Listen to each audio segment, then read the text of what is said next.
नमस्कार। दिल्ली में पिछले कुछ दिनों से कोरोना के केसेस में थोड़ी बढ़ोतरी देखने को मिली है।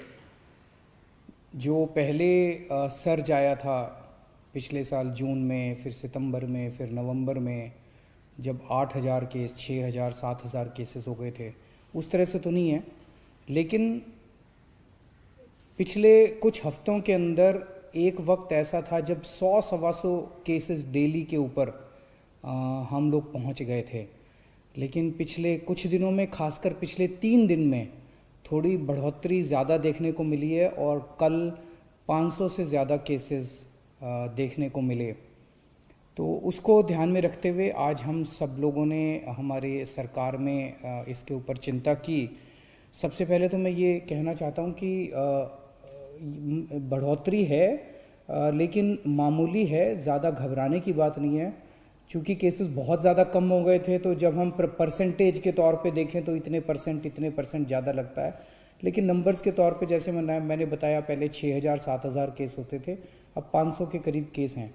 तो घबराने की बिल्कुल ज़रूरत नहीं है, नंबर एक। और नंबर दो, हम बहुत बारीकी से पूरी स्थिति पे नज़र रखे हुए हैं। जो भी करने की ज़रूरत है हम वो सारे कदम उठा रहे हैं।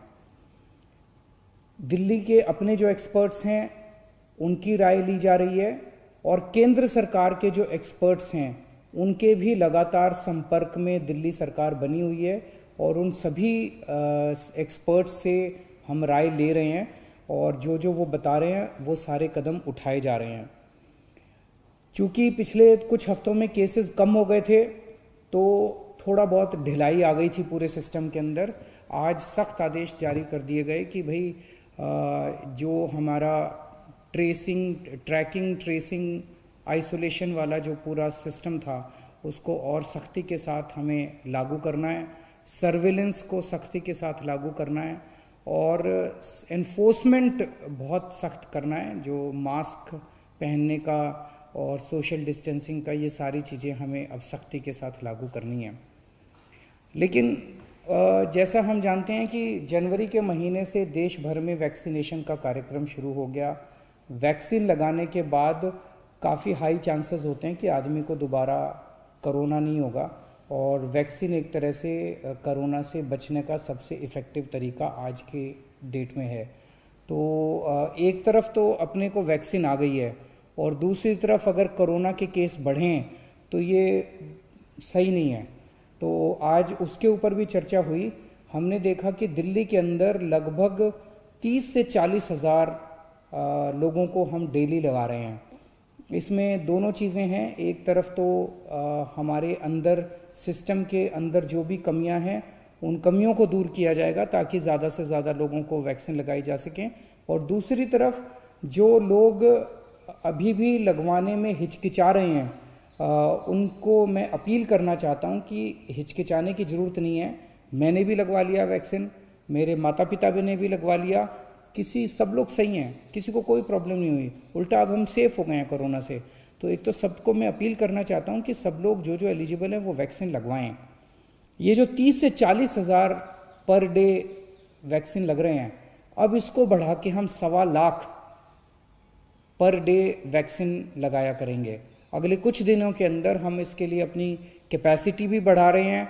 नंबर ऑफ सेंटर्स जो अभी लग रहे हैं दिल्ली के अंदर, वो लगभग मोटे मोटे तौर पे प्राइवेट और सरकारी मिला के 500 सेंटर के ऊपर लग रहे हैं। इसको डबल किया जाएगा, 500 से 1000 सेंटर्स के ऊपर हम इसको लेके जाएंगे। जो अभी सेंटर्स पे लग रहे हैं, स्पेशली सरकारी सेंटर्स पे, वो 9 बजे से 5 बजे तक लगते हैं। अब इसको 9 बजे से रात को 9 बजे तक टाइम बढ़ाया जा रहा है ताकि ज़्यादा लोगों को लगाया जा सके। केंद्र सरकार से भी मैं अपील करना चाहता हूं कि अभी उन्होंने जो गाइडलाइंस जारी की हैं सेंटर्स की, वो बहुत ज़्यादा सख्त हैं, जिसकी वजह से नए सेंटर्स खोलने में दिक्कत हो रही है। अब तो अपना 2 महीने का एक्सपीरियंस हो गया वैक्सीन लगाने का। इसके बेसिस पे हम केंद्र सरकार को चिट्ठी भी लिख रहे हैं कि अपने इन पैरामीटर्स को थोड़ा सा रिलैक्स कर दीजिए ताकि और ज़्यादा सेंटर्स में वैक्सीन लगाई जा सके। सारी हिदायतें बरतेंगे, सब कुछ बरतेंगे, किसी के ऊपर किसी तरह की आँच नहीं आने देंगे। लेकिन जो शुरुआत में वो जो प्रिकॉशंस लिए थे, अब अगर थोड़ा ढील कर दिया जाए तो उसमें नए सेंटर्स खोलने में हम लोगों को मदद मिलेगी। कुछ सेंटर्स ऐसे भी हैं जो कि 24 घंटे चल रहे हैं, 24 घंटे चल रहे हैं, और भी से कई सेंटर्स को 24 घंटे चलने के लिए वो करेंगे। हम आज प्लान कर रहे थे कि केंद्र सरकार से पहले मैं अपील करना चाहता हूँ कि अब वक्त आ गया, ये बड़ी दुर्भाग्यपूर्ण होगा कि एक तरफ हाँ हमारे देश ने वैक्सीन बनाने में इतनी बड़ी लीड ली है, हमारे डॉक्टर्स ने, हमारे साइंटिस्ट्स ने इतना अच्छा काम किया, और दूसरी तरफ अगर देश के अंदर कोरोना के केस बढ़ गए तो ये तालमेल नहीं खाती बात, ये हजम नहीं होती बात। तो अभी जो इतना स्ट्रिक्ट रिस्ट्रिक्शन किया हुआ है कि 60 साल के ऊपर ही वाले लगाएंगे, 45 साल से ऊपर वो जिनको कोमोर्बिडिटी है, बहुत ज़्यादा वो किया हुआ है, सख्त किया हुआ है कि ये लगा सकता है, ये नहीं लगा सकता, ये केवल ये एलिजिबल है, वो एलिजिबल नहीं है। मेरा उनसे निवेदन है कि अब हमारे देश के अंदर काफ़ी प्रोडक्शन वैक्सीन का बढ़ गया है और अब ये वैक्सीन खोल देनी चाहिए। जो बताते हैं 18 साल से कम वालों को नहीं लगानी, उनको छोड़ के अब हमें एक ऐसी, अभी हम ये लिस्ट जारी कर रहे हैं कि कौन एलिजिबल है, कि 60 साल से ऊपर वाले एलिजिबल हैं, 45 साल से ऊपर वाले वो एलिजिबल है जो कोमोर्बिडिटी है। उसकी बजाय हमें एक ऐसी लिस्ट बनानी चाहिए कि कौन एलिजिबल नहीं है, कि 18 साल से कम आयु वाले एलिजिबल नहीं है और ये एलिजिबल नहीं है जिनके अंदर ये मेडिकल कंडीशंस है। बाकी सबके लिए हमें खोल देनी चाहिए वैक्सीन, हमें अलाउ कर देना चाहिए, वॉक इन कर देना चाहिए, हर जगह केवल वॉक इन कर देना चाहिए। जैसे नॉर्मल वैक्सीन लगती है ऐसे ये भी वैक्सीन लगनी चालू हो जाएगी। अगर केंद्र सरकार अलाउ कर देती है वैक्सीन लगवाना किस सबको, और अगर हमें वैक्सीन की सफिशेंट सप्लाई मिल जाती है तो आज हम लोगों ने प्लान बनाया कि हम 3 महीने के अंदर पूरी दिल्ली को वैक्सीन लगा सकते हैं। तो मेरी केंद्र सरकार से ये भी अपील है कि अब इसको डिसेंट्रलाइज करके ज़्यादा इसके ऊपर कंट्रोल ना रखा जाए और राज्य सरकारों को अपने तरीके से वॉर फुटिंग के ऊपर वैक्सीन लगाने की इजाज़त दी जाए। नमस्कार।